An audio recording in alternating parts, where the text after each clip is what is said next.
Good morning and welcome everyone to the second day of the International Conference on Satipatthāna Sutta, Theory and Practice in Theravada and Mahayana. So the first session for today is Satipatthana Sutta, Essence of Dependent Origination Mantra and Four Seals. For this, we have Professor Asanga Tilakratne ji will be chairing the session. And for speakers, we have Professor Lalan Prasad Singh ji, former Professor, Department of Philosophy, Magad University, Venerable Professor Tashi Singh, Professor of Sakya Buddhist Philosophy, Central Institute of Higher Tibetan Studies, Varanasi, and Dr. Pranshu Samdarshi, Assistant Professor, Amrita Darshanam, International Center for Spiritual Studies, Bangalore. I would like to request the speakers and chairperson to take their respective seat on the dais.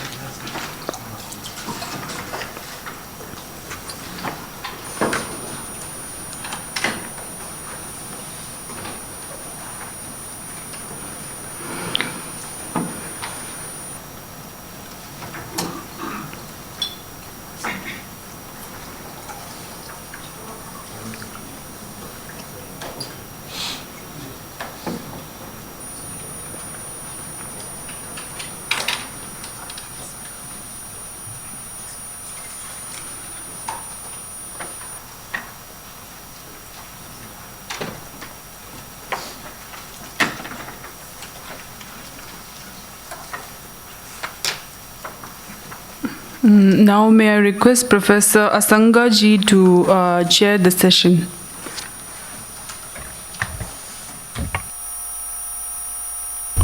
Thank you very much.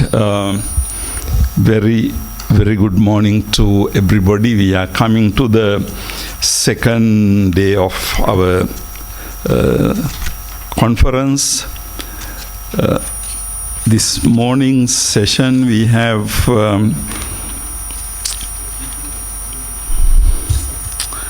four speakers, particularly focusing on yesterday we learned so much about Satipatthana practice across different Buddhist traditions.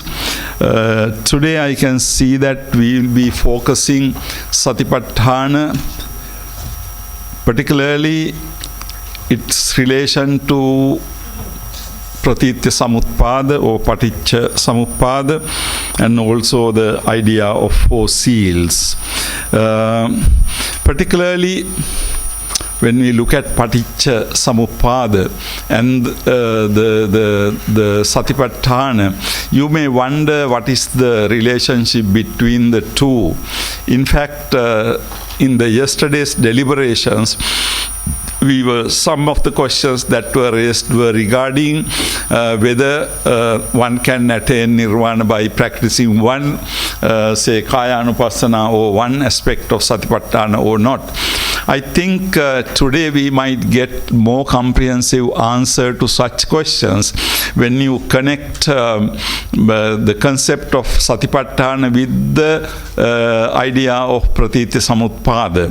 Now, if we understand Chatu Satipatthana, four aspects of Satipatthana through Paticca Samuppada, dependent origination, then you know that when you do Kaya Anupassana, of course you do Chitta Anupassana, Vedana Anupassana and Dhamma Anupassana.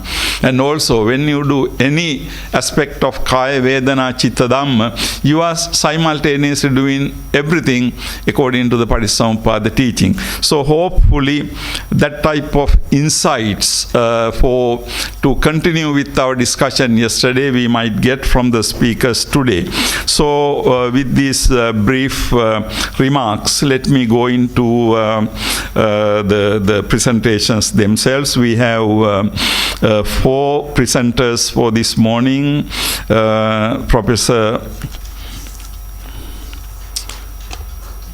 Professor Lalan Prasad Singh, former Professor, Department of Philosophy, Magad University, Venerable Professor Tashi Sering, Professor of Sakya Buddhist Philosophy, Varanasi, Central Tibetan University, Varanasi, Dr. Pranshu Samdarshi, Assistant Professor, America, Darshanam, Amrita Darshanam International Center for Spiritual Studies, Bangalore, and Ms. Jagmet Spalding, PhD Scholar, Center for Russian and Central Asian Studies, JNU, Delhi. So we have 4 speakers. Let me invite to begin with Professor L.P. Singh, Lalan Prasad Singh. Just let me, of course, he does not need introduction to you, but as the tradition. He spent about 2 decades as a mendicant in search of truth and salvation. He might tell us whether he found those things. He was awarded D.Litt degree from Ranchi University, Ranchi in 1972. He retired as a professor of philosophy from Magad University, Bodh Gaya, January 1996, and in February of the same year, he became senior fellow of the Indian Council of Philosophy Research, Government of India, for 3 years. In 2000, Professor Singh was awarded Fellowship of Indian Institute of Advanced Studies, Shimla, for 3 years. He became a visiting research professor in 2004 at Catholic University of America, Washington, D.C. He was also awarded Indo-Aryan Cultural Fellowship in 1994. During his journey in Paris, he delivered lectures at Department of Philosophy, Sorbonne University, Paris. He also addressed the student and staff members of Nihon and Toyo University, Tokyo, 2006. He delivered special lecture at the Faculty of Humanities and Social Sciences, Khon Keon University, Thailand, 2013. He presented several papers at the national and international conferences and seminars such as World Philosophy Congress in 1975, International Congress of Orientalists in Mexico City. We were just talking about this experience. And World Sanskrit Congress in Leiden, Holland, international conferences at East China Normal University, Shanghai, Xiaotong University, Xi'an in December 2013. He also presented papers at the School of the Social Sciences and Humanities, East China Normal University, and the School of Social Sciences, Shanghai University, Shanghai, China, 2014. Presented paper on integral humanism in Beijing World Philosophy Congress held in 2018. He chaired many international sessions. About 21 research scholars worked under his supervision and were awarded PhD degrees. I know one of them from Sri Lanka. He has written many books of high academic value, published several papers at the national and international proceedings and journals of high academic repute. He is a member of the first court of South Bihar Central University, Gaya. Professor Singh is a distinguished professor of philosophy and also a social activist. Actually, I am fortunate to introduce him to this August gathering this morning, because you can see that he is not really an ordinary university professor. He is, I would say, extraordinary. So, Professor L.P. Singh.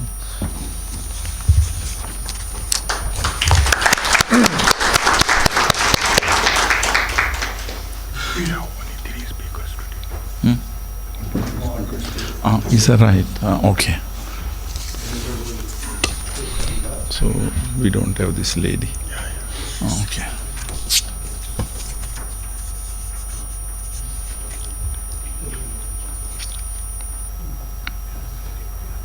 Okay. Venerable Bhikkhu Sangha and Mr. President Sir, distinguished panelist, distinguished scholars coming from different parts of India and the world, ladies and gentlemen.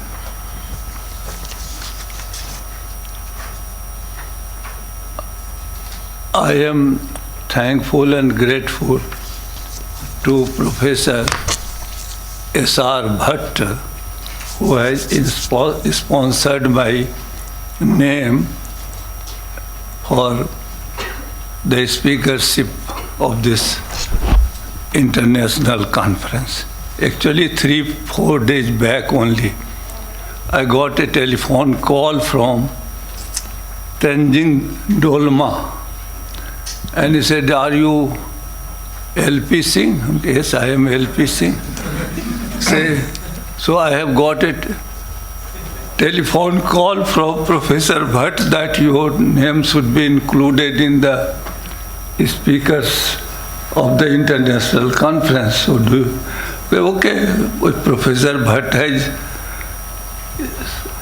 requested you, then I have no other, options. I have to listen, because Professor Bhatt is the most distinguished scholar. Probably he is the greatest living philosopher of India. I have a great love and respect for Professor Bhatt. Actually, I have a fortune of meeting and interacting with His Holiness Dalai Lama almost for 50 years. I was a professor at Magad University, Bodh Gaya, and His Holiness used to visit, even now, every year at Bodh Gaya temple, where Lord Buddha attained nirvana, enlightenment under the Bodhi tree. And so I was very much, got inspired from him. I have had sometime a long talk on different aspects of Buddhism. And there was some very unfortunate incidents in Bodh Gaya, and His Holiness stopped visiting Bodh Gaya. Then I had the fortune of leading a delegation from Bodh Gaya and went to McLeodganj and requested His Holiness that you should resume your visit to Bodh Gaya. That's a very pious place. And then fortunately, and we feel greatly thankful and obliged to His Holiness that I express my deep gratitude on behalf of the residents of Bodh Gaya, that he still now regularly every year he visits there and stay in his Tibetan monastery. Only once he visited in Maitreya project. At that time I was the General Secretary of Maitreya project, and we wanted to install the 500 feet statue of Lord Maitreya Buddha at Bodh Gaya. For 13 years I was the General Secretary of that project. So in that process I came in contact with some of the great lamas, some of the great Buddhist monks, and probably that has transformed my life also. With these words, I would just like to start my presentation. As I have been asked by the organizer to speak on particularly on the Paticsamutpad and mantra, and of course Satipaṭṭhāna Sutta. To me, Buddhism is a philosophy of mind, Chitta Darshan. Buddhism is a philosophy of enlightenment, nirvana, and religion of peace and compassion. Buddhism is the most, probably the Buddha to me is the greatest philosopher that the world has produced till this day. This I have mentioned in my book also. And probably he was the greatest yogi. I don't find any historical persons who have awarded or by that is called the transmission of light, almost 500 persons enlightenment, nirvana. And even some of the the Unglimas and other, they by just meeting just Buddha, they become enlightened, they become bodhisattva. So in the annals of human history, I don't find any historical persons who have created such a wonder, who has created such a spiritual ambience for the world to survive, to live. Now, coming to the topics, that there are the teachings of Buddha is so profound, it is so sublime that the different Buddhist patriarchs have interpreted the teachings of Buddha in a different way at the different periods of time, and out of that grew different schools of Buddhism. But the basic teachings, but it speaks of the profundity of the teachings of Buddha. And so Mahayana, Theravada Buddhism, Mahayana Buddhism, Tantriyan Buddhism, Jain Buddhism, the different schools, they are all not contradictory to each other, rather they are complementary to each other. They have interpreted in different way. That's called different interpretations. That has happened in Vedanta also. The basic, the canonical literatures of Vedanta are only three. The Prasthana Trayi, Upanishad, Gita, and Brahma Sutra. But the different, say the Acharya, like Sankara, Ramanuja, and Madhavacharya, interpreted in different ways, and different schools of Vedanta has grew. So it's like that. So, but the basic teachings, the basic purpose of Buddhism is what? To help us in getting enlightenment. That's the goal, that is the summum bonum of our life. And we are, according to the Mahayana traditions, we are all Buddha, we are all enlightened. But we don't have that experience that we are enlightened. We are in, the false subjectivity, become the victim of the false subjectivity. So we have to, through the mental ratiocinations, we have to get rid from this false subjectivity, and then you will get enlightened. You will realize that no, we are all Buddha, we are all enlightened persons. So this now just Theravada Buddhism considers mind as a set of thoughts and feelings and seeks deliverance from nuisance through detachment. On the other hand, Mahayana view mind as the seed of enlightenment, And mind is considered as kalpa vriksha and chintamani. The goal of Theravada is to attain the state of eternal quiescence, whereas the objective of Mahayana is to transform mind into eternal emptiness. The Buddhist reveals the real nature of bodhicitta.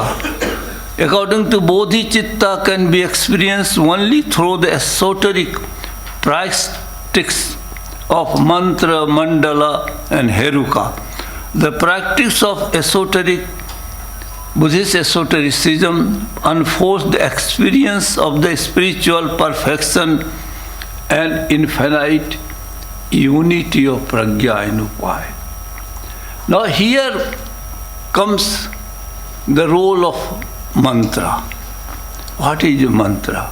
This is mantra is an esoteric concept, the incantation of which creates a acoustic vibration which awakens your own dormant divinity.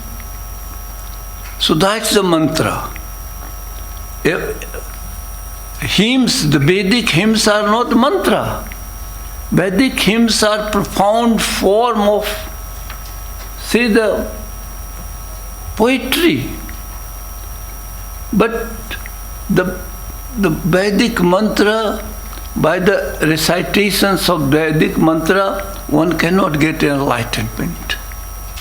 The Vedic mantra is called japam, but the incantation of the mantra is known as parinidhan. It is not japa.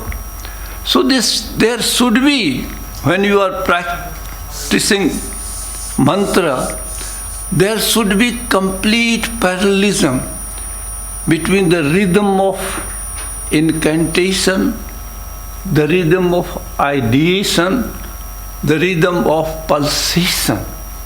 And if the parallelism is established, you will attain nirvana. You will attain, because even the Nagarjuna has stated that it's a question of perspective.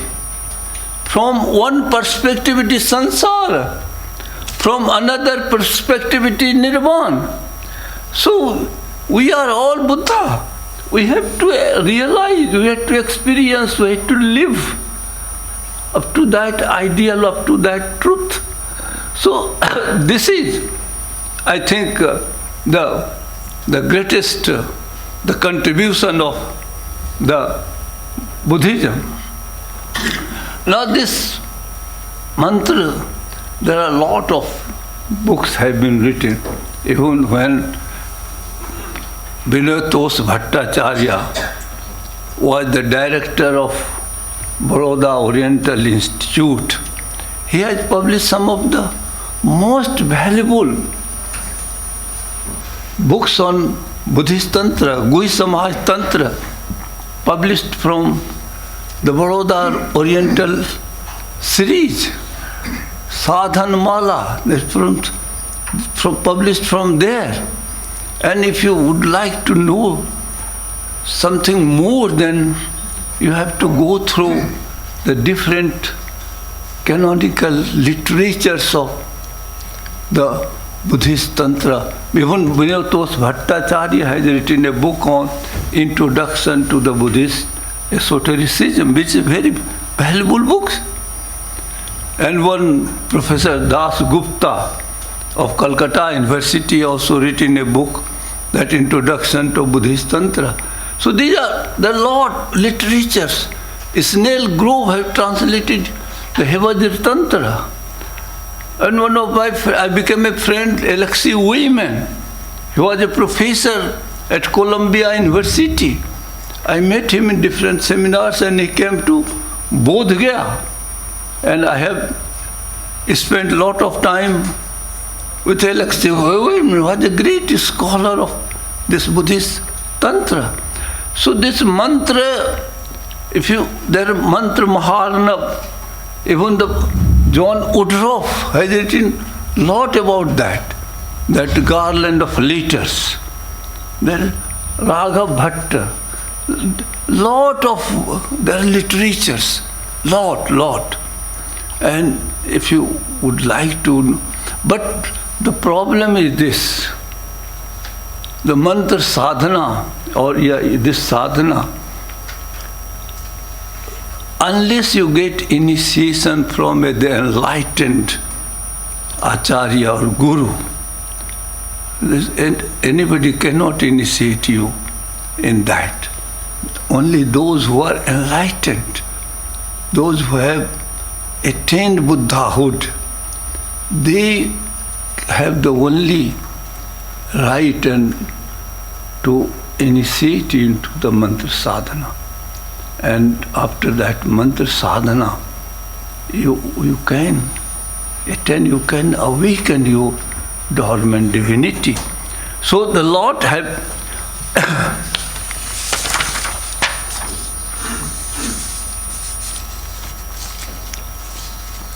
so this mantra sadhana stands for the awakening of dormant divinity.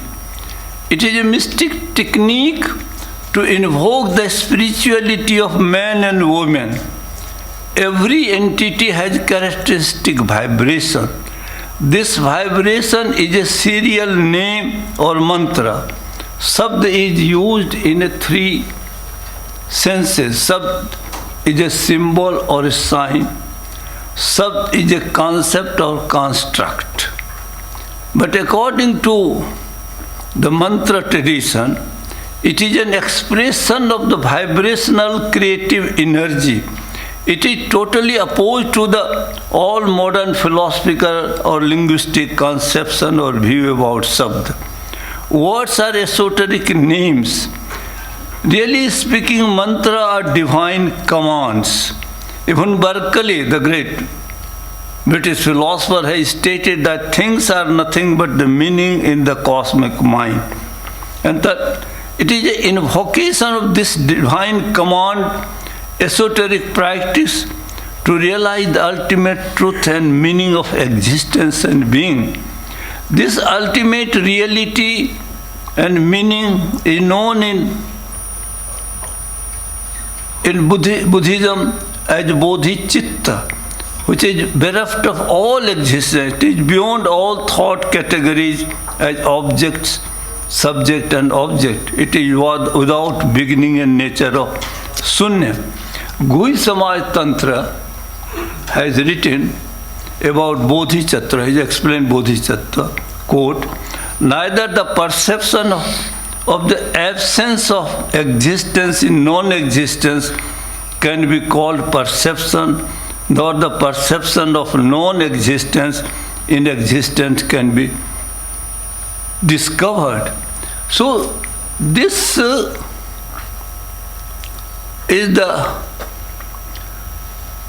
this deals with the basic, say the very foundation of the basic esoteric, that is mantra sadhana. Now we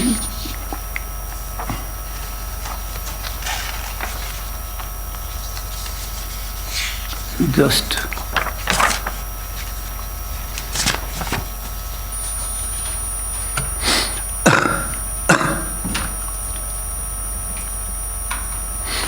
in the history of human civilization, different philosophical or scientific doctrines have made claim to explain the nature of truth. Oh my God.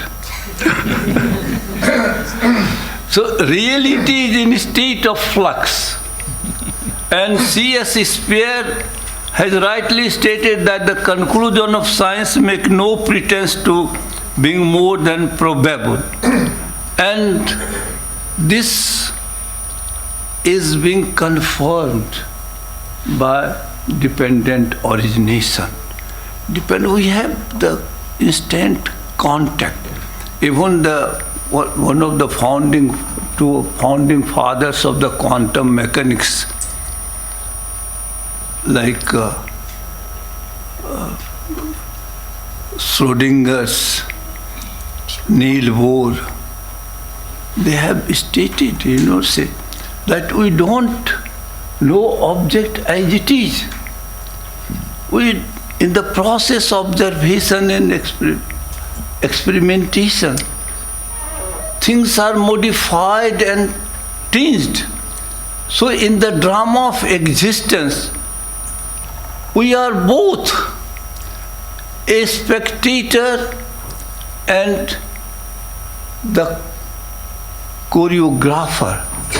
So we don't know even the phenomenal world as it is. I just want only one minute I'll take, Mr. Chairman, sir. Right. Now the Satipatthana. What is the purpose of the Satipatthana? We have to understand the real meaning and purpose of Satipatthana, that is Guhi. Now what is the spiritual and the moral signification? Why one should practice Satipatthana? Because through the Satipatthana, we have to purify our own every cells. But when the enlightenment dawn upon a person, it's a more than 1,000 times brilliance of the sun. But there is not a heat, but it's a soothing effect.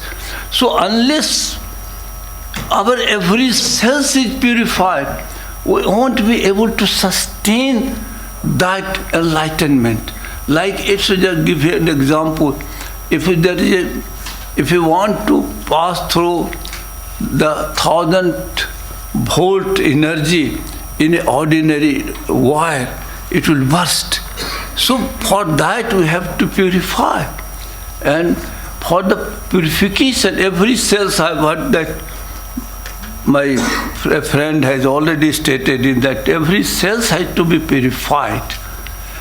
So that purpose is that. So Professor Ratan Sahab has stated in last special lecture, that's only 1 minute, that even the mindfulness is used as for the mindfulness of sex. It's not like that. It's a what? Even the, say the poison that kills, if it is cultured by the physicians, it becomes elixir of life. Like that, if sex is sublimated, it opens the door for wisdom, door for salvation. So for that you have to sublimate. But Satipatthana Sutta should be practiced for the purifications. It is a purifications of our body, mind, chitta, dhamma, and so that could sustain that powerful energy, that the dawn of the enlightenment. So this is actually, I'm sorry, I have not have to explain a lot of things, but I could not get time. Anyway, I'm thankful and grateful to the organizer and particularly the director of the Tibetan House. And for the first time I'm meeting you, Venerable, because I'm very much impressed. But before your previous director, I very close to me, I used to visit her and get a guidance. Thank you very much, sir.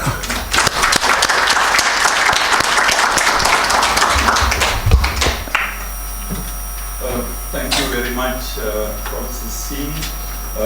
It's as you could see, it's a very interesting the collection of ideas combining Paticca I think I switched off it. Okay. Paticcasamuppada and mantra recitation and Chatu Satipaṭṭhāna. In fact, for this morning, we are supposed to have 4 lecturers, but actually we do have only 3. It is a pity that we are missing 1 lecturer, but to turn it for our advantage, I hope to have half an hour discussion. As Professor Singh mentioned, he has many other things to explain. Maybe in the question and answer session, you can raise questions, and hopefully we will have more time this morning for discussion. So we will look for that. Let me move into next speaker, Venerable Professor Tashi Tsering. He has been a professor of Sakya Buddhist philosophy at Central Institute of Higher Tibetan Studies, Varanasi, since 1989. He has been 2 semesters visiting professor for 5 colleges, Massachusetts, USA, in the year 2002 and 2018, and 3 semesters visiting professor for International Institute of Higher Tibetan Studies, Austria, Europe, in the year 2010, 12 and 14. 3 semesters visiting professor in Gaunsa, Avatamsaka University, South Korea, in the year 2016, 17, 18. Also visited Australia, Slovakia, Malaysia, Thailand, Singapore, and several times. Related with research works and Dharma activities. At present, he is the head of Sampradaya Department of 4 Schools of Tibetan Buddhism, Chief Coordinator of Academic Exchange Program with 5 colleges of Massachusetts, USA, and Deakin University in Tasmania University in Australia, Chief Coordinator for Leadership Program, Chief Vigilance Officer at Central Tibetan University, and library in charge. His theme is mindfulness, dependent origination, and 4 seals. Venerable Tashi Tsering.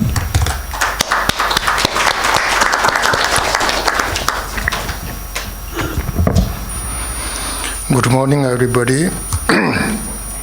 Today, in this paper, I'm going to talk on the 3 subjects, namely, number 1, mindfulness meditation, Smritya Upasthana.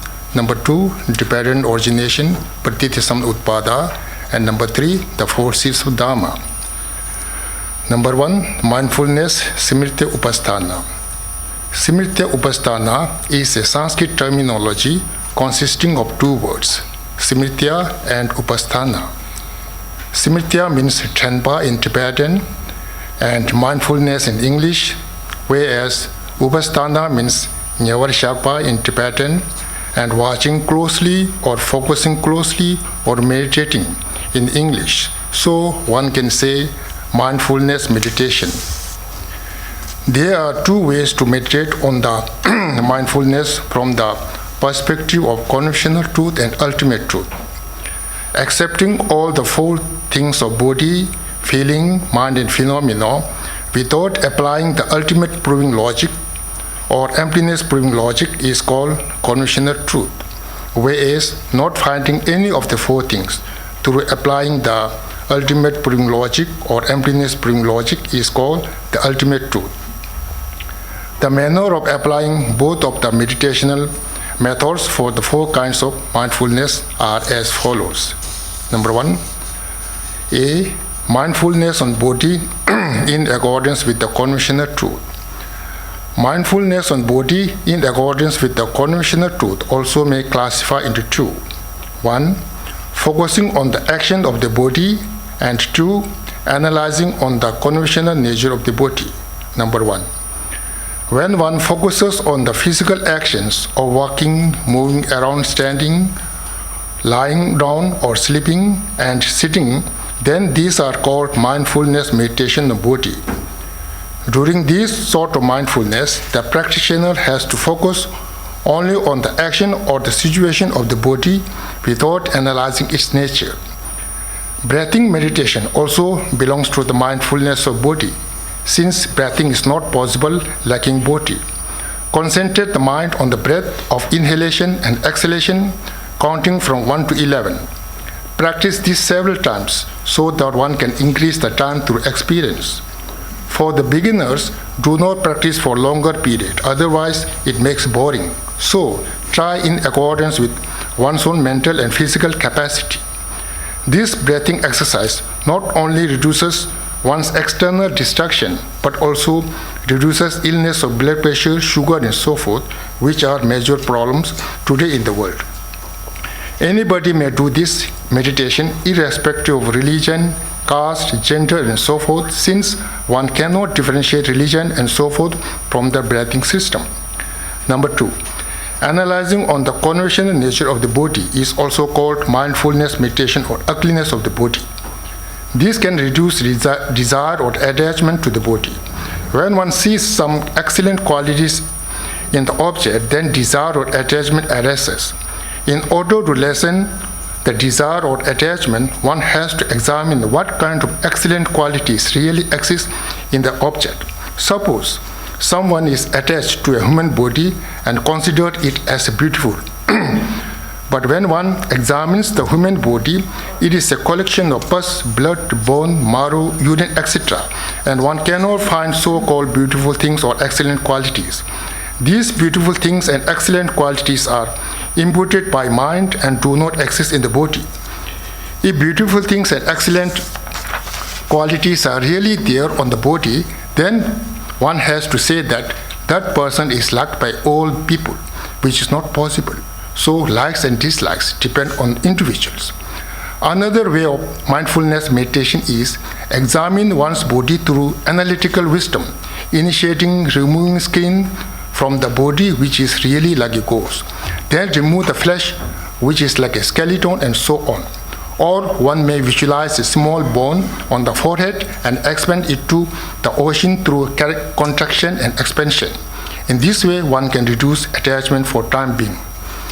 At the initial stage, when Buddha taught the meditation or ugliness of the body for the bhikshus, many bhikshus had disgusted towards their body and committed suicide. For this, Buddha said that meditating on ugliness of the body is to lessen attachment to the body and apply the body for virtuous purposes as stated by Acharya Aryadeva in Chatushataka 400 verses. Though one sees the body is like an enemy, but still one has to take care of it. The reason is, when the person endowed with mindfulness and introspection lives for longer period of time, then one can accumulate great merit with the body. Also stated by Acharya Nagarjuna in letter to a friend, Suhitileka. One should know that food is like a medicine and rely on it without having attachment and hate it.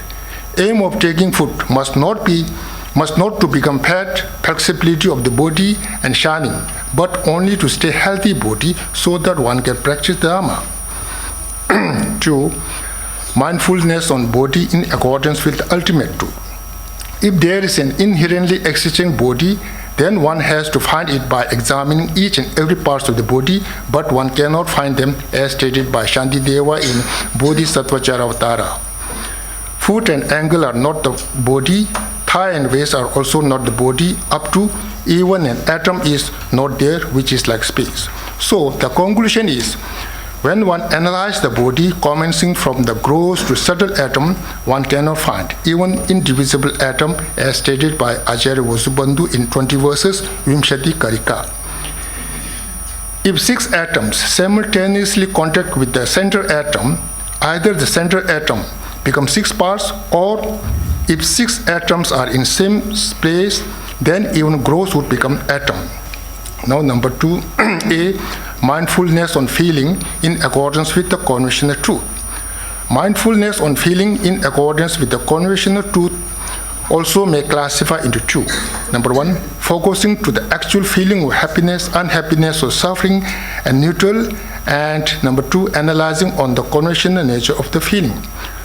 First one is when one focuses to the actual feeling of happiness, unhappiness, and neutral. During this sort of mindfulness, the practitioner has to focus only to the actual situation of the feeling without analyzing with their natures. Number 2, analyzing on the conventional nature of the phenomena. nature of the feeling means coming to the conclusion that after examining that all the three types of feelings are only suffering. Usually people consider only misery or suffering or pain as suffering. But according to Buddhist scriptures, there are three kinds of suffering, namely number 1, suffering or pain or misery, number 2, suffering with change, and number 3, suffering from conditional nature. As there are three feelings, that is unhappiness or suffering or pain, happiness and neutrality or equanimity, in the same manner in the Buddhist scriptures, these three are respectively applied with above mentioned three sufferings. A. Suffering or misery or pain. Suffering or suffering means that which are well known among us as a suffering, such as suffering of taking birth, aging, sickness, death, and so forth, or suffering of not getting what we want, and suffering of facing with that which we do not want. B. Suffering of change. Just changing of suffering is considered as happiness by worldly people. For instance, when we are hungry, we eat food. For initial stage, it seems that eating food produces joy or happiness. But in reality, eating food does not become a cause to produce happiness. If so, then we have to admit that if we eat more and more food, the degree of joy or happiness would increase. But this is contrast with reality of nature, because if we eat continuously without interruption, then we produce disgust towards food and get vomit. At that time, we think now it is better to stop eating, and just ceasing eating, we feel comfortable. So ceasing eating becomes a cause of happiness later on rather than eating. We have to apply this reason with other phenomena in our daily life. For instance, when we are going for evening walk, for the initial stage of walking, it produces well-feeling or comfortable in feet. If we move continuously for 10 to 15 kilometers, then there is a problem. In order to reduce that problem, there is only one way, that is to cease walking. If walking is real cause to produce comfortable in feet, then the degree of comfortable must be increased according to the degree of walking. But that is not applicable. So the conclusion is, as mentioned before, changing of suffering is considered as happiness by the world. C. Suffering of conditional nature. This suffering is complicated for ordinary people to understand. The analogy for this is as described in scripture. If a piece of hair lies in hand, it is difficult for ordinary people to feel. But when the hair enters in eyes, then one can easily feel it. In the same manner, ordinary people cannot realize the suffering of conditional nature like lying a hair in hand, but noble person can realize it like the hair enters in eye. Therefore, in one of the discourses, Buddha said, whatever the feeling may be, all are suffering. According to Mahayana, according to the Madhyamika tradition, Acharya Aradeva said in 400 verses, Chatushataka, wherever there is impermanence, there is harm. When there is harm, there is no happiness. Therefore, all the impermanence is suffering. Number 2, mindfulness on feeling in accordance with ultimate truth. If there is an inherently existent feeling, then one has to find it through examining each of the feelings, but one cannot find them as described in Bodhisattva Avatara. A.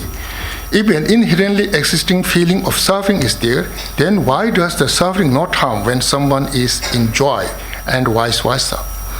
One may say there is feeling because the contact of an external object form, the eye faculty and the eye consciousness, which are the causes to arise of feeling, are there.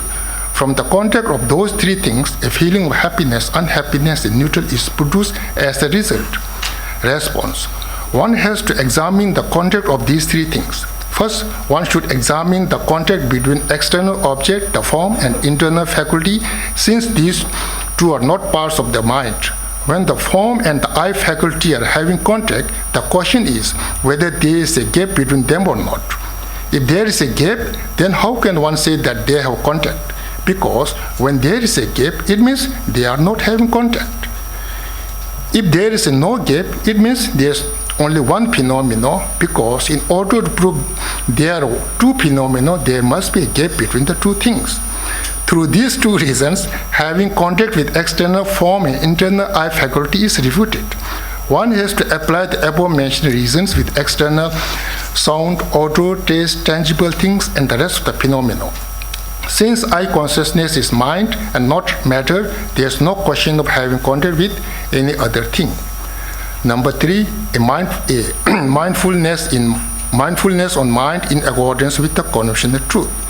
In conventional truth, there is a mind, but in illusion and dream manner, because if this mind inherently existent one, then it cannot depend on causes or condition. But one can see mind changes momentarily, and changes occur due to relative to various causes and condition. In a lack of meeting with causes and condition, nothing can change, as stated by Acharya Nagarjuna in Prajnamulak Madhyamika Karika. Nature cannot be changed and cannot be dependent on others. Since mind is not inherently existed, therefore it is empty. Because of empty, there are activities such as, though space is empty, but there is activity of cloud coming and going. When one investigates where those clouds do come and where those clouds do dissolve, one cannot find. Still activities are there. In the same manner, though the mind is empty, still there are activities of emergence and dissolution of thought process. Therefore, Acharya Nagarjuna stated in Prajnamulak Madhyamika Karika, wherever emptiness is possible, everything is possible. Wherever emptiness is not possible, everything is not possible. For instance, though illusion like magic, movie, dream and so forth are not real, but it becomes the causes of happiness and unhappiness for audience or people. In the same manner, mind is not inherently one, but becomes the causes of psychic existence and liberation. Mindfulness on mind in accordance with the ultimate truth. If there is an inherently existent consciousness on mind, then one has to find through examining on each of the consciousness, but one cannot find them as follows. If there is a consciousness of mind, then where does the mind abide? It is irrational to say the mind abides by the external phenomena of form, sound, and so on. Therefore, there is only one option to admit, and that is the mind abides in the body. Still, one has to examine in which parts of the body the mind abides. One cannot find the result of mind. For a mindfulness phenomenon in accordance with the conventional truth. As they are body, feeling, and mind in conventional nature, conventional truth described above, in the same manner, there are rest of the phenomena excluding above mentioned 3 things in a conventional level, like a dream. B. Mindfulness of phenomena in accordance with the ultimate truth. If there is an inherently existent phenomenon excluding the above mentioned 3 things, body, feeling, and mind, then one has to find it through examining whether it is produced from causes and conditions or not. If it is produced from causes and conditions, then it cannot be inherently existent phenomenon. And if it is not produced from causes and conditions, then it cannot be existed one such as horn of a rabbit and so forth. Therefore, all the phenomena are empty. Now, number 2, Paticca or Tibetan origination. Paticca, Tibetan origination, and Shunyata or emptiness are words frequently found in Buddhist scriptures. All 4 schools of Buddhism accept Tibetan origination as well as emptiness, but they have various ways of interpreting Tibetan origination and emptiness. Now, number 3, the Forces of Dhamma. All compounded phenomena impermanent, all contaminated phenomena are suffering, all phenomena empty and selfless, liberation is the peace. This is the summarization of all the views of Buddhism in one stanza.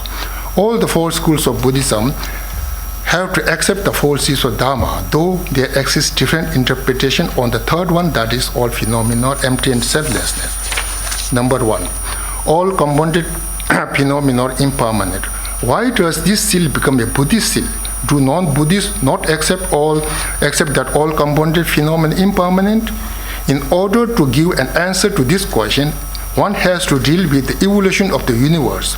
Some non-Buddhists say that before the evolution of the universe, there were inconceivable, indivisible, and invisible permanent atoms floating in the space. And when the Ishvara or God intended to create the universe, these permanent atoms came into a mutual contact and emerged the universe. Therefore, those indivisible atoms are naturally permanent, but the atoms, after having contact with each other, become impermanent. In the same manner, suppose there is a vase. One can say that before the vase came into existence, that raw material or the atoms of the vase must have existed in some other form. such as clay, earth, or any other thing. Before forming the clay, it must be existed in other phenomena such as of dry earth and so forth. Otherwise, one has to admit that the four essential elements, Mahabhuta, namely earth, water, fire, and air, initially automatically emerge from space without depending on causes and conditions at a specific time, which is difficult to prove. Because the question is whether the elements that emerged have causes for such emergence or not. If yes, then the cause precedes such emergence. If not, then such emergence is not possible because of lacking a cause. Therefore, accepting and not accepting the beginning of the universe are the differences of views between non-Buddhists and Buddhists respectively. Most of the non-Buddhists accept that the initial stage of the universe was created by the God, but according to Buddhism, since there is a logical problem to prove the initial stage of the universe, Buddhists do not accept the initial stage as it is stated by the Tibetan scholar Sakya Pandita in Pramana Yukti Niti. Though there is no first seed, but one can see the end when it is burned. In the same manner, there was no initial stage of psychic existence, but there is an end in seeing selflessness. Number 2, all contaminated phenomena are suffering. The expression contaminated refers to phenomena included in the psychic existence. Number 3, all phenomena are empty and selflessness. Emptiness is a common word found in all Buddhist texts, no matter in which Buddhist schools they may belong to, but it has various meanings in this context. Number 4, liberation is the peace. There are different ways to interpret the meaning of peace, such as pacification of suffering, pacification of illusion, pacification of duality, pacification of truly grasping concept, pacification of all the concept of existence, non-existence, both and neither. The preceding views are the explanation of the lower schools of Buddhism, and the succeeding are the explanation of high schools. Because when one applies the idea or concept of liberation to the Sarvaka, it is said that there is no suffering at all, since they attain liberation without the remaining of the aggregates. While they are in the liberation with the remaining of the aggregates, then there is suffering, such as the case with Mogolya Putra. The Sarvakas say that even the Buddha had real suffering, such as the striking of a thorn in the feet, having headaches, suffering due to consumption of rotten peas, sleeping on uneven ground, going with an empty ball, friendly and troublesome relationship, and so forth. The meaning of liberation is peace can be taken as pacification or dissolution of the subject-object duality by the greater vehicle, but the Vaibhashika and Swatantrika admit the existence of duality in the Buddha. Okay, I would like to stop here. Thank you very much.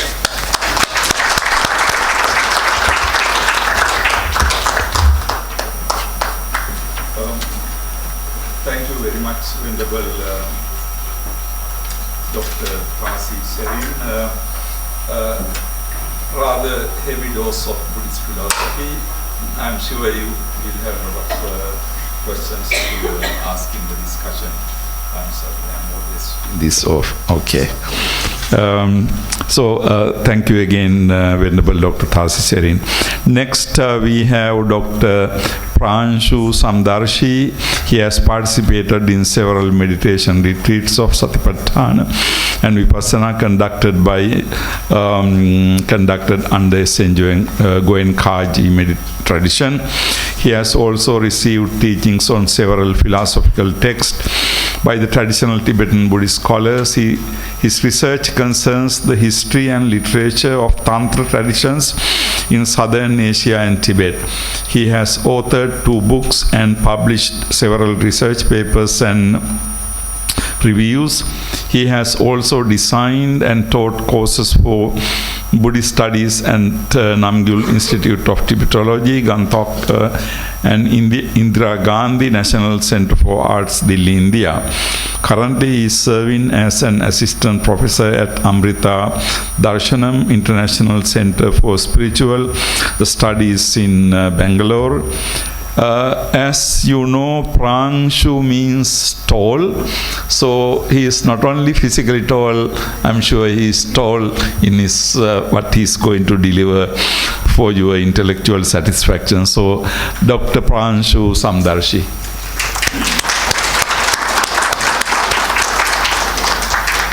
I'm thankful to Chair for such a lucid and lovely introduction. I'm grateful to Tibet House for giving me an opportunity to explore about this subject matter.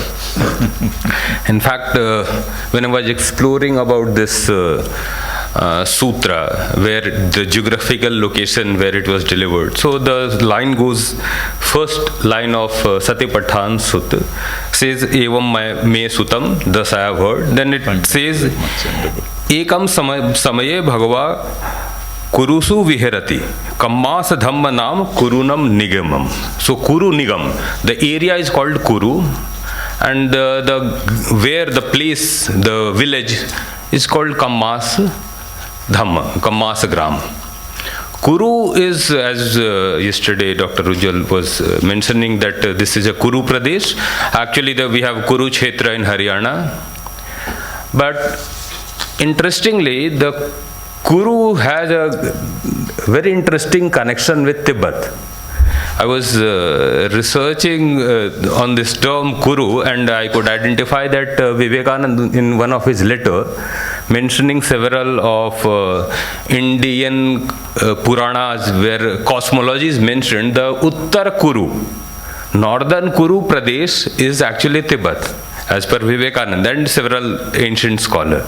So now Uttar Kuru people, many of them are settled down in Kuru Pradesh, and it's a nice coincidence, or it's a very auspicious that we are discussing Satipatthana, which was discussed in Kuru Pradesh.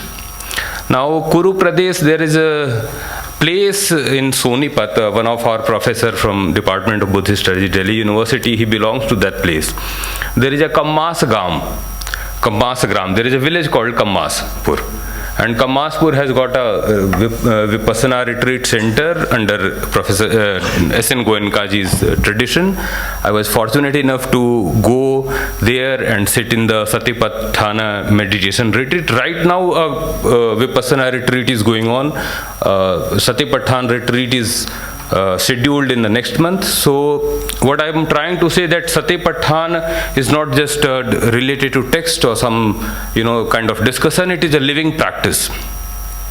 Now I've been trained in history department. My supervisor used to say often that, Pransu, whenever you are making some statement, you are not His Holiness Dalai Lama that people will accept you. You have to give a basis for your statement. Whatever you are going to say, you should substantiate with some textual or archaeological evidence. So in the coming time, I am going to dismantle certain notions which you already, like some certain preconceived notion. One of them, so I need your attention. One of notion I am going to dismantle is Satipaṭṭhāna Sutta is not Satipaṭṭhāna. What I mean here, that Satipaṭṭhāna Sutta is a total text. It's a complete set of instruction which includes 5 Vinivarana, Panchaskandha, Dwadash Ayatan, 7 Bojhang, and 4 Noble Truth, Chatu Arya Sati, which includes the 8-fold path. So if you go through the actual text of Satipaṭṭhāna Sutta, which has been published from several publications. I followed the Goenkaji's translation, Hindi as well as English. It is around 25 pages. I just saw a senior person is reading the text. Just 25 pages, if you of Sutta, and the more than 60% of its content talks about Dhammanupassana. Vedanupassana and Chittanupassana are just 1 page, content-wise. So 30% goes to Kayanupassana, almost 60-65% goes to Dhammanupassana, and just 4-5% goes to Vedanānupassana and Chittanupassana. So you can see the Dhammanupassana has been given immense importance when you analyze the text. Now, this whenever Satipatthāna term is occurring anywhere else apart from this text, Satipaṭṭhāna Sutta, this is, we should think in the terms of four mindfulness, not in totality the text we discussed, because as I have already said, that the text is in its total a whole package of all Buddhist teaching, not just four mindfulness. So Professor N.H. Samtani, a very renowned professor, he passed away this year. Some of you might be knowing. When he did long back in early 60s, he did his PhD from Delhi University Buddhist Studies Department. He did his research on Charya Artha Vinishchay Sutra. But in his introduction, he mentions this, that this Satipatthāna and Artha Vinishchay Sutra, one of Mahayana Sutra, another of Theravada tradition, should be introduced in the universities syllabus.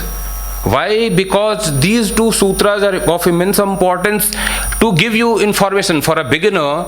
If you read Dhammanupassana, all the basic tenet systems of Theravada or entire Buddhist philosophy and practice and Buddhist psychology are mentioned in a very precise way, but everything is mentioned. As I said, the Char Arya Satya, 7 Bojang, Dwadash Ayatan, Panchanivaran, one needs to know when somebody is studying Buddhist studies. So Professor N. Samtani says that this should be included in syllabus. So some of the professors, those who are here, I may humbly request them that try to introduce this in a curriculum, especially at least the Dhammanupassana. It has all the basics. When I was doing my masters, and I followed this sutra for my examination preparation, and it is a direct sutra coming from Buddha. When it occurs in Mahayana text, very clearly in Abhisamaya Alankar, it is mentioned that Satipatthāna, as those who have studied with me, I can see many of my Tibet House friends. I am also doing a 6-year course in MA in Buddhist Studies. At present I am enrolled in Tibet House. I am also a student. So we have studied 5 paths. Path of preparation, path of accumulation, path of preparation, path of seeing, path of meditation, and path of no more learning. Sangrah Marg. We have the Sanskrit terms of equivalent. So in that, Satipatthāna falls under the first path of accumulation, a very beginner step. In Mahayana tradition, it's a very beginning step. But when the Satipatthāna Sutta is talked about, it is talking, Buddha says that Nirvana Sachi Kiryayo. You'll do the Sakshatkar, you'll encounter, you follow this Sutta, you'll find Nirvana. And in the end, he mentioned that if you practice this Satipatthāna just for 7 days, you will become Anagami, no more returner, or you'll directly achieve Nirvana within 7 days. And whereas in Mahayana text we are saying that it's just a beginner step, path of accumulation. And according to Mahayana tradition, the path of, after entering into third path of seeing, only one becomes stream enterer. Forget about the no more returner. So in Mahayana text we must right now acknowledge this, that wherever this Satipatthāna term is coming, Smriti Prasthan or Smriti Upasthan, we should think that this does not connote the Satipatthāna Sutta as such. It connotes just the practice of 4 mindfulness, that's it. So, because Satipatthāna Sutta contains the entire package, it does not just talk about the 4 mindfulness, it talks about lots of things. So that way, one point I want to, so whenever the term comes, we need to contextualize that whether it's being talked about the Satipatthāna, just 4 mindfulness, or the entire text. For example, if we say Buddha Charit means the journey of Buddha. But when if we say Buddha Charit, there is a text by Buddha Ashwaghosh Buddha Charit. So if somebody is talking about general journey of Buddha as a generic term, it is something else. But if Buddha Charit is talked in the context of a text, it's an entirely different connotation. So similarly, this Satipatthāna Sutta, if it is discussed within the context of a text, it's entire package. It does not just talk about for mindfulness. So that one difference in Theravada and Mahayana, we should note it. Then we can discuss something on as I said, the Bodhi Pakshe Dharma. The text often, if we read the Satipatthāna Sutta, this often talks about Atapi Sampajano Satima. Atapi means tapascharya. It does not mean just ardent follower. Tapascharya, like tapasvi. Atapi. Sampragyan. Sampajano, sampragyan. Sam means in totality. And pragya means the wisdom. So Atapi, you have the practitioner, not ordinary practitioner, very profound practitioner, has to be in totality the entire pragya. Samprajano Satima, and he has to become Satima, which means Smritiman. He has to become mindful of entire wisdom, entire Buddhist wisdom. It's not just a mindfulness of any four features. So this often comes, Atapi Sampajano Satiman. And this pragya, sampragya, has two connotations. One in Sravakayan and this solitary realizers. Sravakayan and Pratyek Buddhayan, the pragya in Abhay Sabhay Alankar, the verse goes like the first line goes like this. Through knowledge of all, she means the pragya paramita, she liberates hearers for pacification and complete peace. So the Sanskrit verse goes like Ya sarvagyataya nayapyutatham shantai srinah sravakan. Shantai srinah, those who aspire for complete peace, they just go sarvagyataya and they analyze about all the 16 aspects of Four Noble Truth, and through which one can attain nirvana. But Buddhatva, sarvakaram vadanti muniyo vishwasya sangata tasrai sravaka bodhisattva ganino buddhasya matre nama. Sarvakaram, through entirety of the sampragyan, the Buddha, Munayo, they realizes the Sarvakaram. So here the pragya within the Mahayana context, it becomes something different.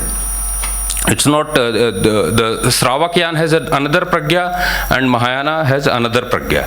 The wisdom aspects are deliberated in a different way in these two yanas.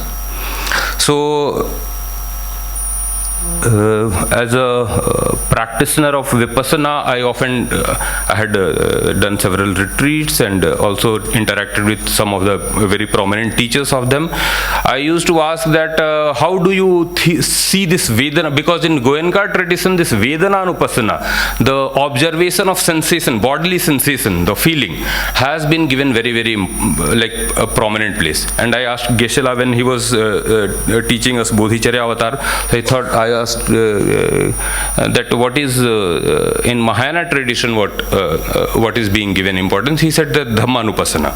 So the text, the Pali text also gives maximum, as I said, almost more than 60% of its content talks about Dhammanupassana.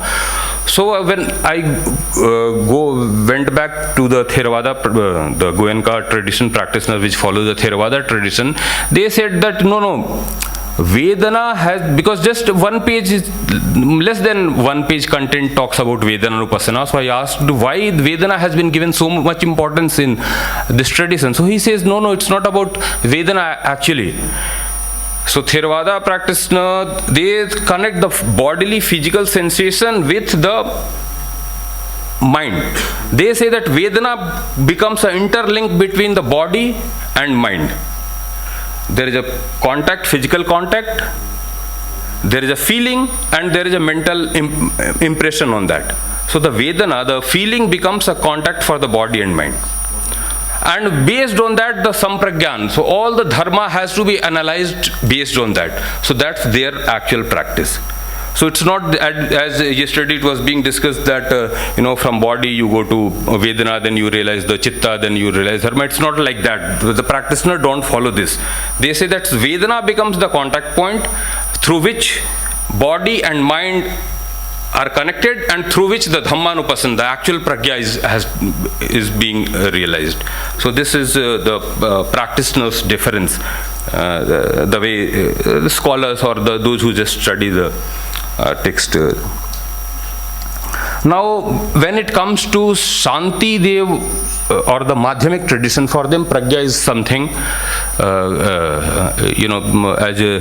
Pratyatya Samutpad becomes entirely different actually. Yah pratyatya samutpadam shunyatam tam pratyakshamahet sa pragyapti rupadaya pratipatsaiva madhyama. He says that whatever is dependently originated is posited to be empty of intrinsic existence, and that being mentally designated, that sa pragyapti, it's just pragyapti. It's being coming because the existence of pragyapti, mental designation, mere mental designation. Pratipatsaiva madhyama, that is what is for us the middle path. So for the Madhyamik tradition which Bodhisattva Shantidev is following, he dismantles all these four mindfulness, intrinsic existence of all four mindfulness. First, as Geshe Tashi is saying, was discussed in his paper, the first Shantidev dismantles that there is no actual contact. Contact can't happen, intrinsic contact, because the atom, the partless particle could not be established. So there is no, and also he also adds, Shantidev also adds that mind is non-tangible phenomena, and physical contact is a tangible thing. So non-tangible and tangible cannot interact, which is like a very logical statement.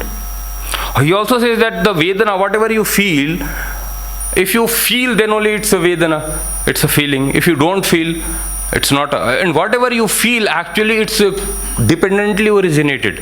I can give one example. As a kid, I was very fond of biscuits. And my mother used to give biscuits when we were we become sick. My mother used to offer us biscuit. Otherwise, eating biscuits were luxury. Like long back in village, I was brought up. So eating biscuits. So I used to, crave for falling sick. But once I was very, very sick, very high temperature. When you have very high temperature, all your taste buds dies. You don't feel like. And my mother offered me biscuit, and I ate, and I felt like throwing it up. The same biscuit, which was very tasty for me, became tasteless, as well as vomiting feeling started coming. So I realized that why this taste. Now I could reflect after little reading and contemplating on this, that the taste intrinsically has no existence.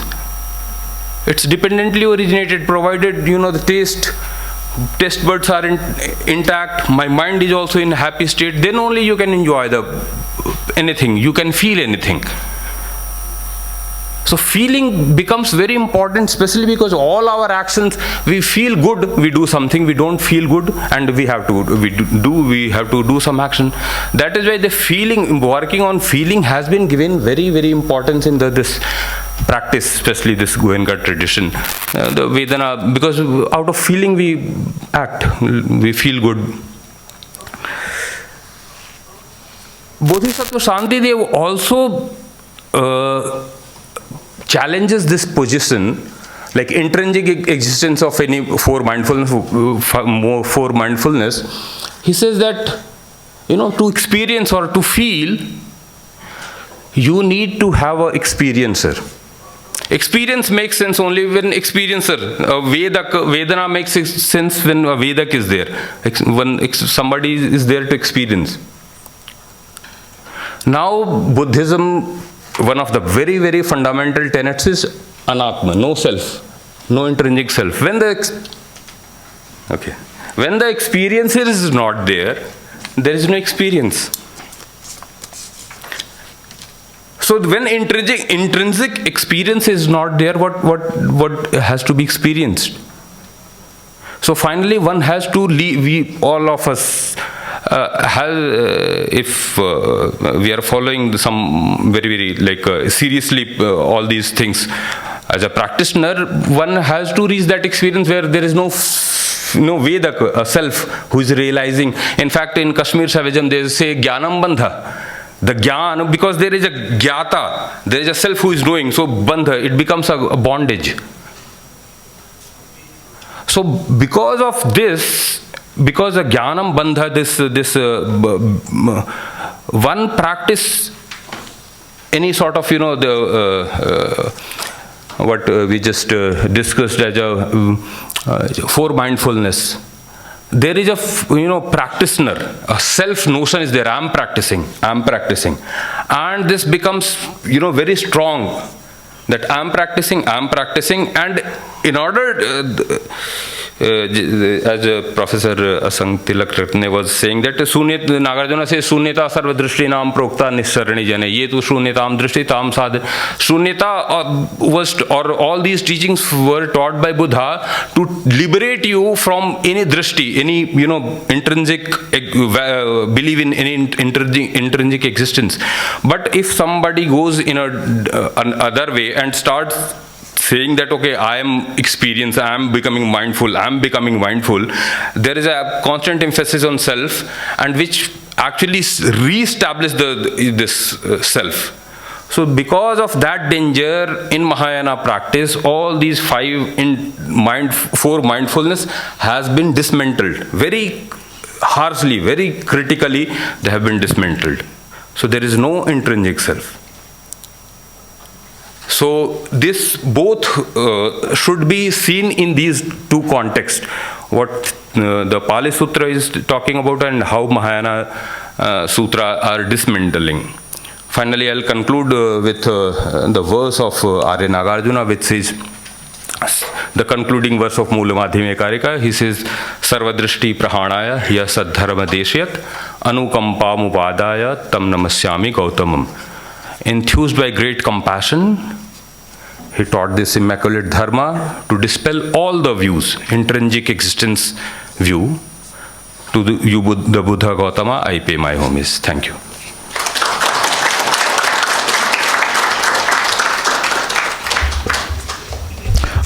Thank you very much, Dr. Pranshu Samdarshi.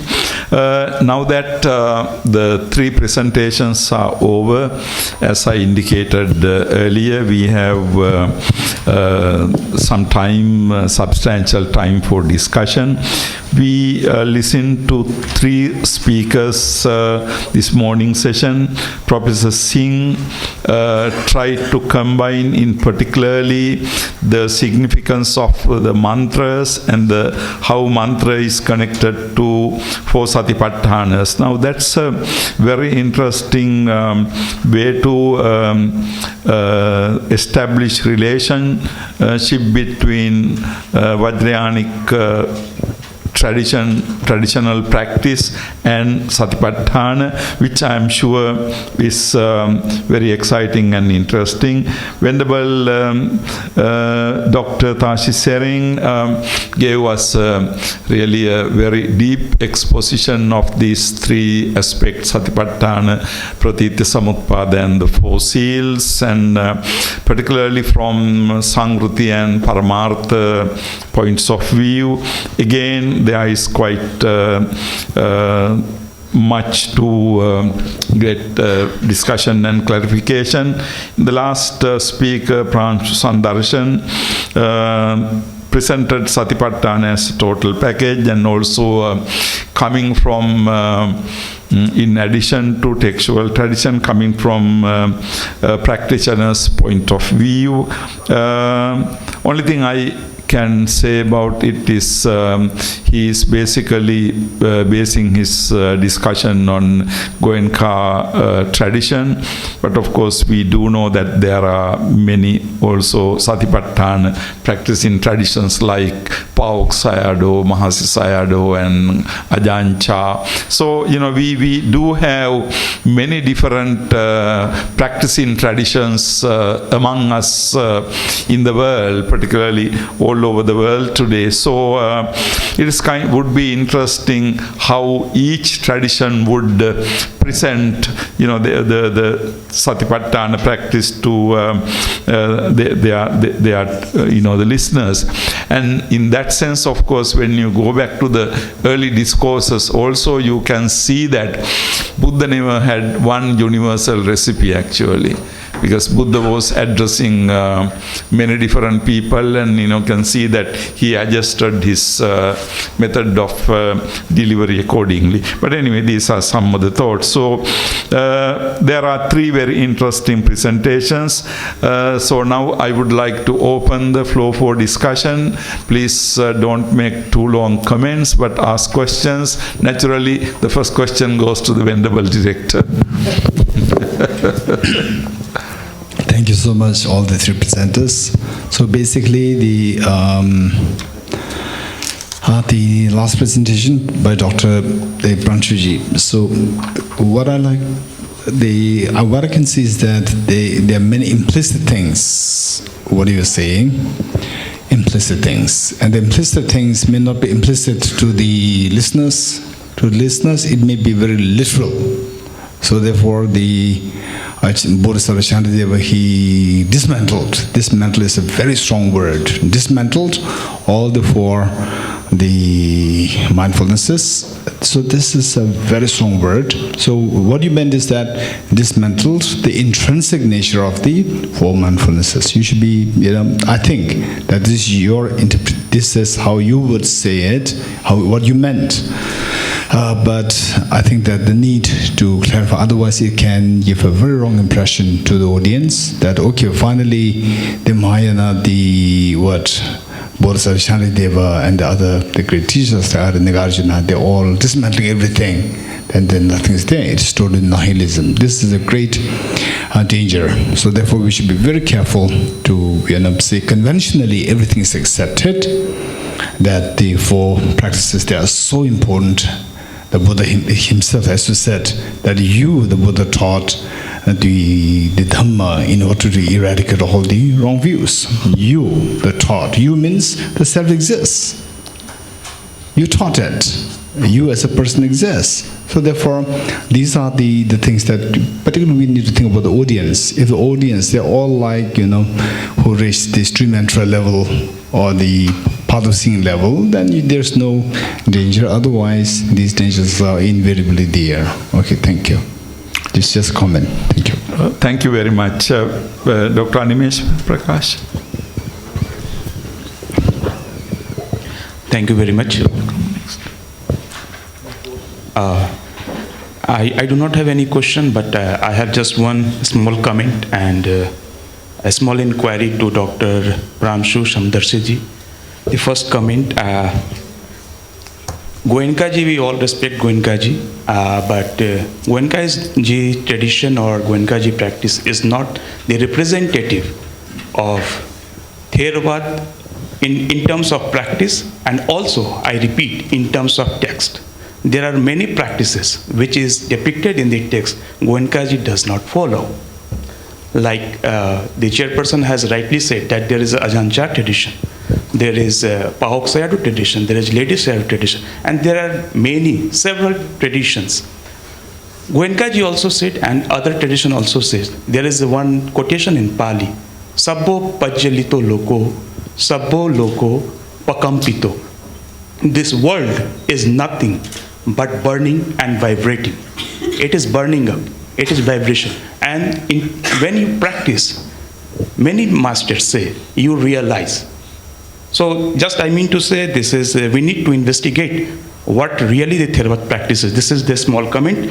And one thing I just want to ask you, that you might have said that the four Satipatthana practice is equivalent to to the first mark, that is the path of accumulation, that is Sambhar mark. If I have rightly listened, I just want to ask you how it is equivalent and how it is not equivalent to Prayog mark. Because we know in Dharmanupasana practice we have third noble truth also, which we have to investigate by internally, externally, arising, ceasing, and we have to establish whether the concept is already established or not. Thank you very much. Yeah. So, thank you for this very important question.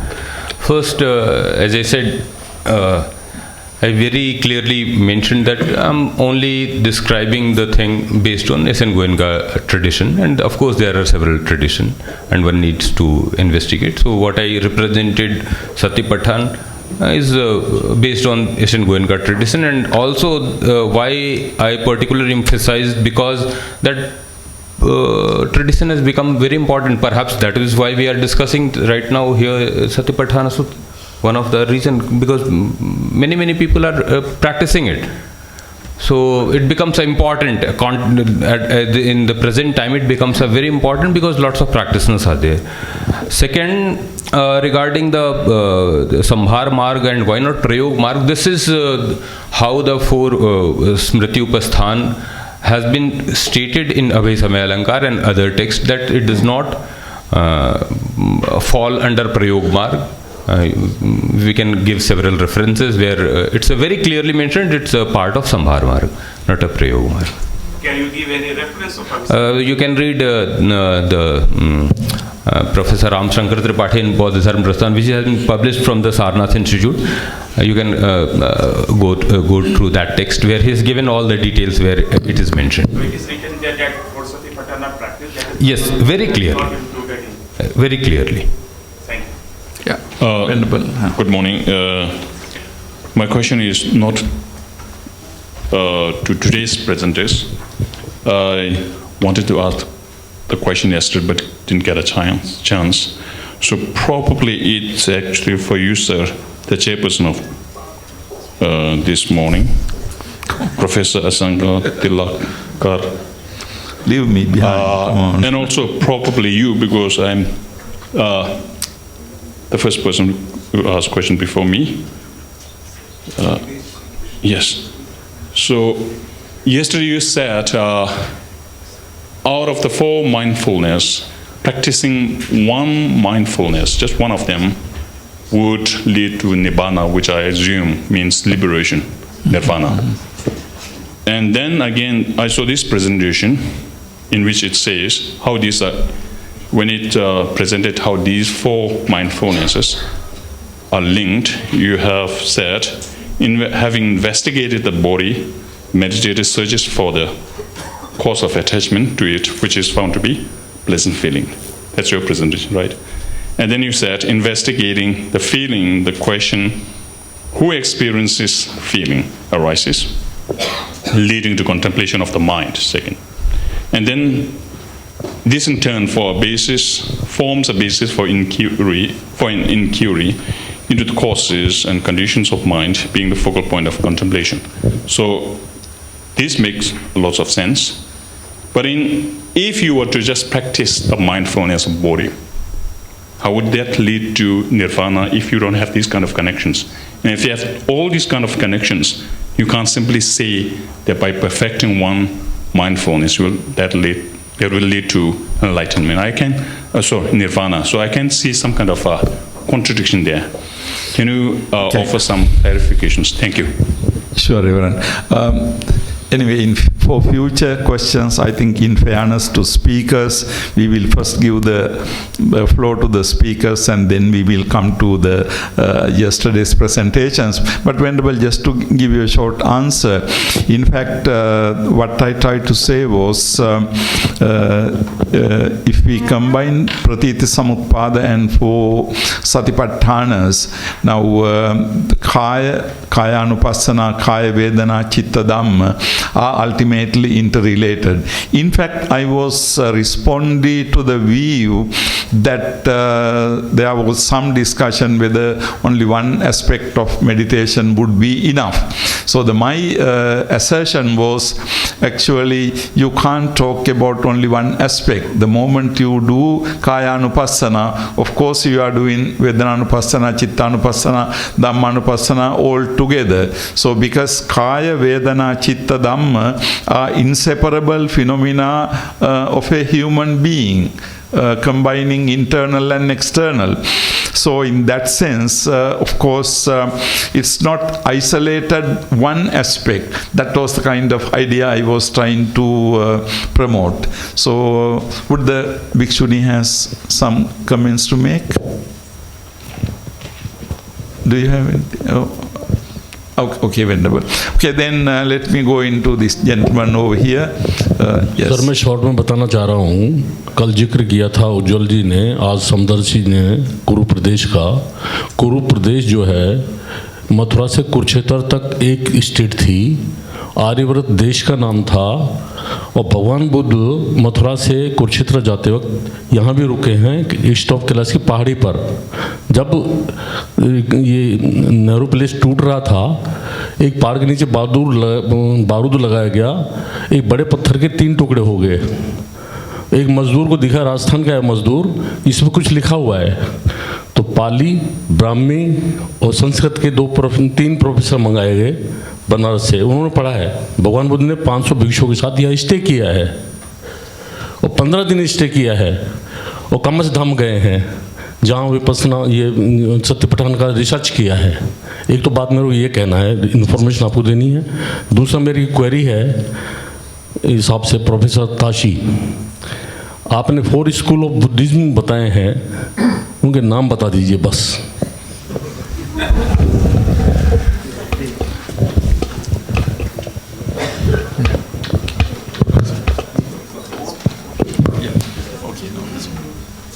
अच्छा, ऐसा है,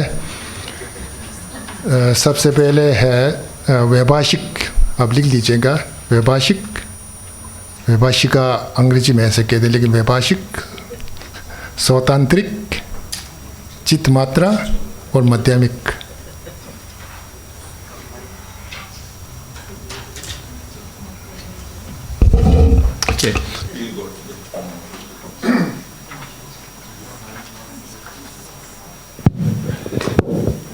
I had 2 questions. I think one was really to the Pranshu,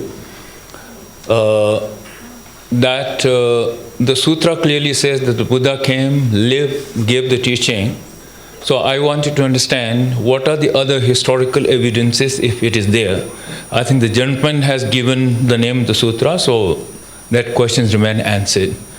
My second question is to any of the panelists. We are really talking of the placement and the establishment of mindfulness.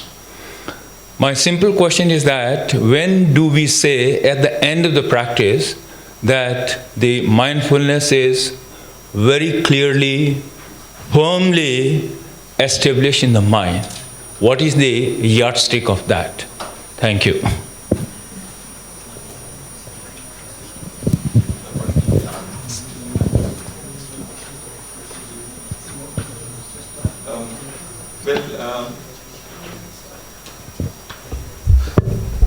What is the yardstick of mindfulness? I think that's a very challenging question, because once you practice, I can imagine 2 situations. One situation, the ideal situation is when you are mindfulness about the Kaya, Vedana, Chitta, Dhamma, and you know that you are mindfulness, and then that would be the yardstick, which means that nobody else can be the yardstick other than yourself. Of course, if you display some kind of behavior which betrays lack of mindfulness, then of course others can know that. Otherwise, ultimate arbiter, adjudicator of your own mindfulness will be, your own self. And I would imagine that a teacher again, your meditation teacher or competent teacher will be able to know it. In the Buddhist tradition, just to elaborate on a little bit, we have in the Satipatthana we have Ditteva Dhamme Anya. Sativa Upadise says, so Ditteva Dhamme Anya, the proper final ultimate knowledge in this very life. And in the Buddhist tradition, we have many instances where the followers of the Buddha come into the Buddha and say, Anya Vyakasi. Anya Vyakasi means they announce to the Buddha that they have got the realization. Now, of course, Buddha being the supreme teacher, we know that you can be hanky-panky with the Buddha, right? If you say that you have got the Anya, that means you have got Anya. You can't be hoodwinking the Buddha, right? So we have this tradition. That means when you have Anya in other proper knowledge, another textual term will be vimuttasming vimuttamiti jnanam hoti. When you are liberated, you know that you are liberated. So I really appreciate your question. Ultimate arbiter is oneself. In Buddhist tradition, you cannot get this Anya level realization unbeknownst of you. No. You really know what is going on. I hope that would provide the answer. Okay. The first question regarding the evidence? Actually, I am not competent about that. I think, Pranshu, you have some evidence about Satipaṭṭhāna Sutta. Is that the one? Yes. Do you want to add anything to it? So far. Thank you, sir. Your answer was very enlightening. Thank you, sir.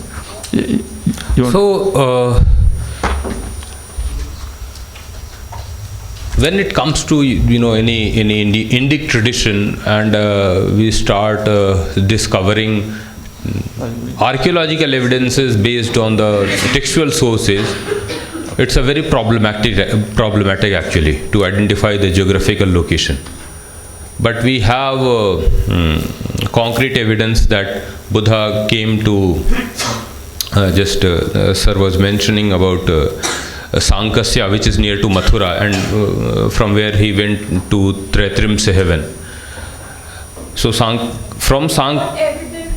I'm talking about the textual evidence. We don't have archaeological evidence. Sir talked about inscription which comes around 3rd century BC, Ashokan inscription. We have 2-3. Apart from textual evidence, we don't have any concrete hard archaeological evidence that whether he visited this place which is known as Kammaspur at present. But based on textual evidence, people identified, because the name was actually one of our professor, Delhi University professor, he also wrote a paper identifying and establishing the place with Kammasagam. But it's just based on textual evidence. We don't have any archaeological hardcore proof. As a historian, I would submit this. Just to add to that, as you know, commentaries are really do bring some information about Kuru, particularly why Buddha taught this Dhamma in Kuru, because Kuru is supposed to be very prosperous people with, so that, to concentrate on meditation and higher things, you have to have a good economy and background, and so that's the kind of, and also this you refer to, Pranshu, the concept of Uttara Kuru. Now Uttara Kuru comes in the discourses like Artha Natya, where Uttara Kuru is portrayed as a place where extremely prosperous and great. So, basically Kuru and Uttara Kuru are kind of Buddhist imagination. They are kind of, imaginative super lands or something like that. So I'm sure Delhi people will like to identify with Kuru. But anyhow, okay, I will go to this gentleman over here. Yes, sir. I will come to you. I have a very simple question. How do you compare, or what's the difference between mindfulness and the flow state? Like, flow state is described by psychologist Mahile. So if someone can answer about that. Say what the flow state means. Flow state means when, like, let's say someone is a musician and he starts playing music and he's so entrenched into that he doesn't realize time, like, or some artist who's painting, he's so deep into that he doesn't realize about the time, he doesn't realize about that he's getting yeah, okay. You get so how do you differentiate that with mindfulness?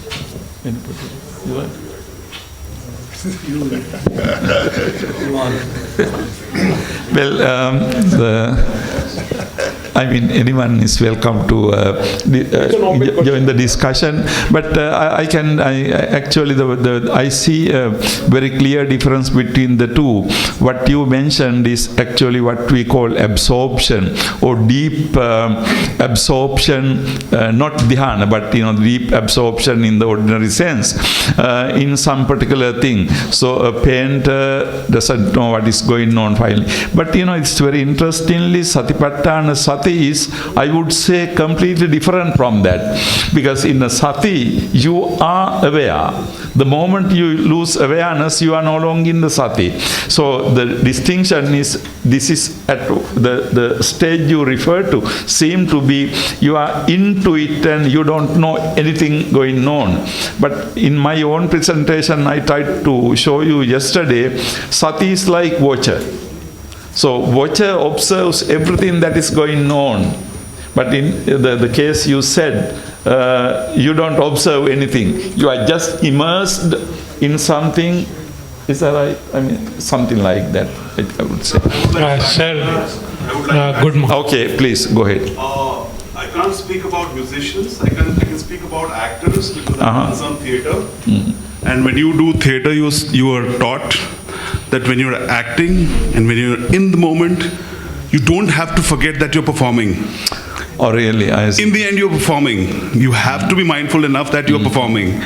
So that flow and the theatrics has to remain there. I see. Thank you. We will go. Good morning, sir. I will go to him and then you come to us. Yeah. You are next, sir. You next.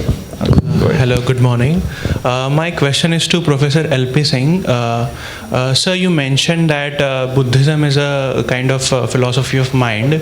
So yesterday we also saw in the first mindfulness, mind is considered as internal organ. So it gives a sense that mind is physical. But today Dr. Samudarshi again mentioned that as per Shanti Reva, mind is something which is intangible. So my question is, what is the status of mind? What is meant by mind in Buddhism? Is it something brain states or kind of behaviorism? What does it mean? Actually, there is a lot of controversy and discussions going on what is the mind. Okay, so it's kind of an open question. But as I have stated, that Buddhism is a Chitta Darsana, it's a philosophy of mind. Philosophy because Buddha doesn't believe in self. So, doesn't believe in self. But the mind is a very powerful methods through which you can get an enlightenment and you can get engrossed in the worldly things also, something like that. So it is not a physical. It works through the brain, that's a different nerve system, that's a different matter. But it is a state of consciousness, something like consciousness. It is not a physical something. So the manusyanam karanam bandha moksha, it is the cause of the bondage also and it is the cause of your liberations also. So how you are using mind as a tool. So in Buddhism, as I have stated, that Buddhism is a philosophy of enlightenment and the religion of compassion and peace. So it is enlightenment. So if the mind is transformed into bodhicitta, and bodhicitta, actually that is the real state of our existence and being. So when we have the experience, bodhicitta means enlightenment, nirvana. We have that nirvana, the Mahasukha. You get that experience of Mahasukha. So this Mahasukha, infinite bliss, that is the real state of your being. Real state of your being and existence is Mahasukha. But because of our false subjectivity, we are not having that kind of experience, that transcendental experience. We have to transcend the realm of this mind dualism between subject and object. So unless you go through the dualism of the mind, subject and object, this is the process of the Satipatthana that helps you in transcending this world of dualism and enter into the world of non-dual state of continuum consciousness, cosmic consciousness, that's a chitta, cosmic consciousness, that is bodhicitta. That's, I feel. Okay. I will go to this gentleman over here.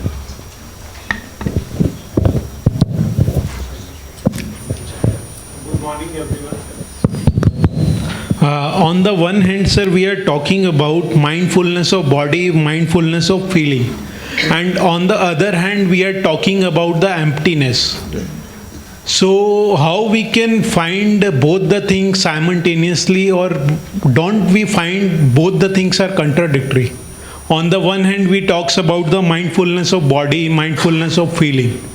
On the other hand, we talk about emptiness, that there is nothing, completely blank. So don't we find both the things are contradictory? Okay, that's a wonderful place for you.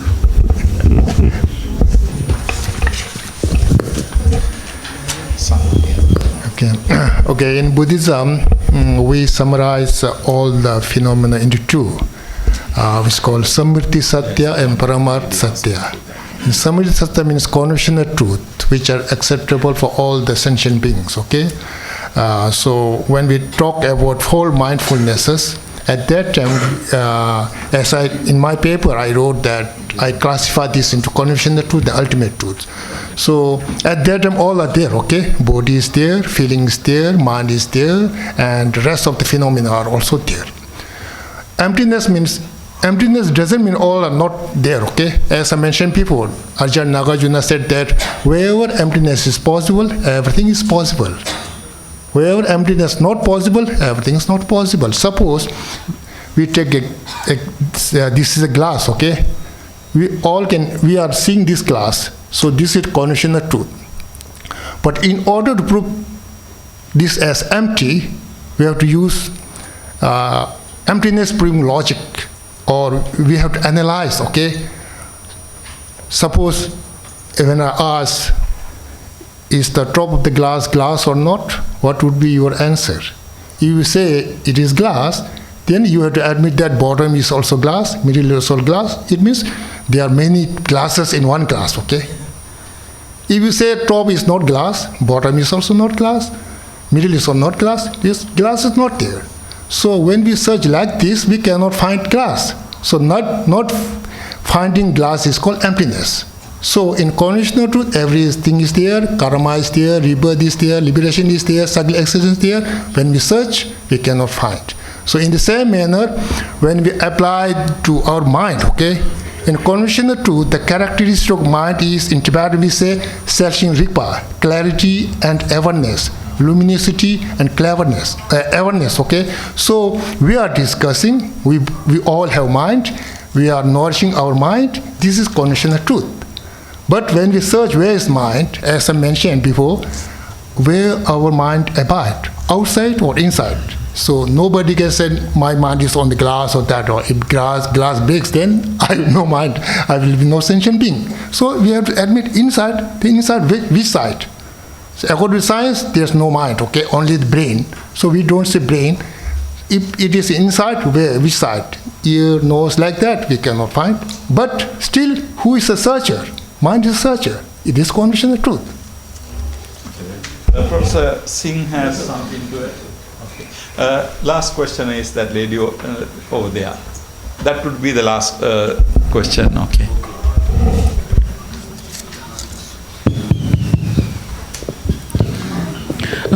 Thank you very much for a very stimulating morning. I was just curious to know how is the phenomenon of repression, both internal and external, understood according to the theory and practice in Theravada and Mahayana? Huge question, but maybe.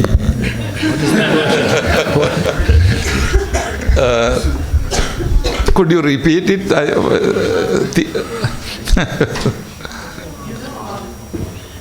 Be very brief, just repeat it. Since I'm a sociologist, so Okay. I am more interested in, let's say, the role of repression. Repression, yeah, Okay, in okay. the creation of societies or civilizations. So my question arises from that.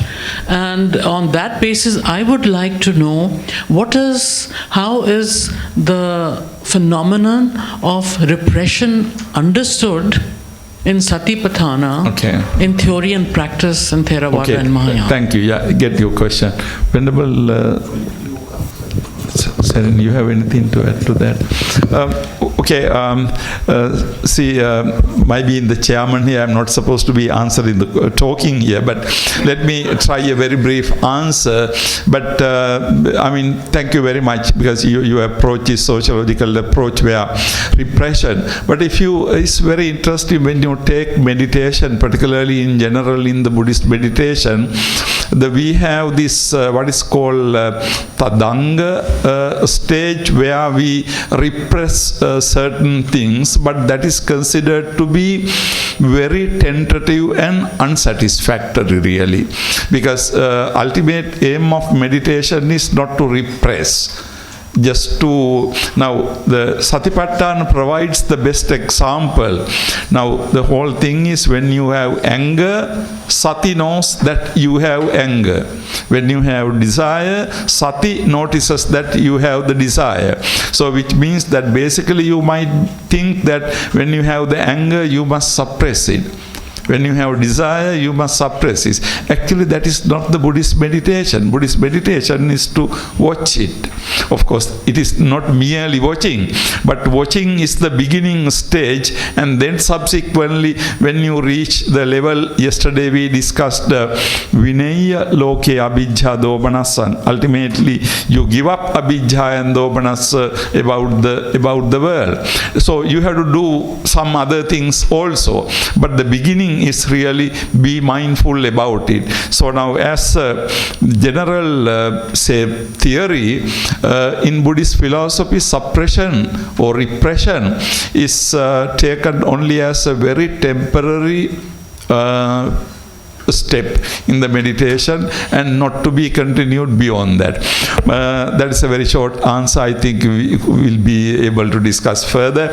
I'm sorry we are of course running out of time, but lucky this morning we had fairly good amount of time for discussion. So with this last question we will wind up for the morning, and thank you very much for all the presenters who were kind to take time and prepare and make the presentations, and also thank you very much for all the participants who raised questions and also answered questions. So thank you very much. Thanks for you. Thank you to all the speaker and chair for the wonderful session. May I now request Professor S.R. Bhattji, former chairman, Indian Council of Philosophical Research, to present the souvenirs to the panelists.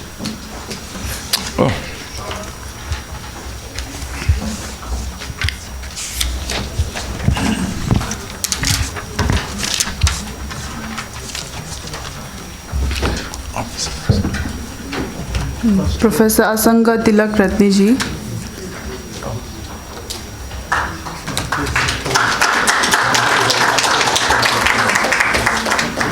Professor L.P. Singh ji.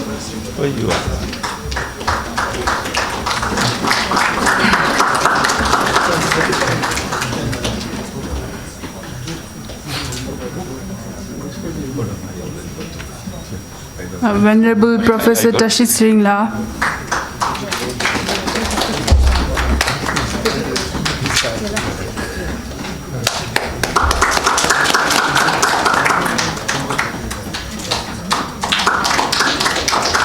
and Dr. Pranshu Samdarshiji.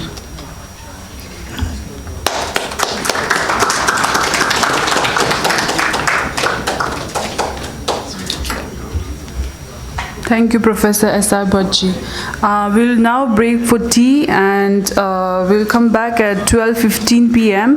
And next up, we have an interesting session, which is the student panel discussion.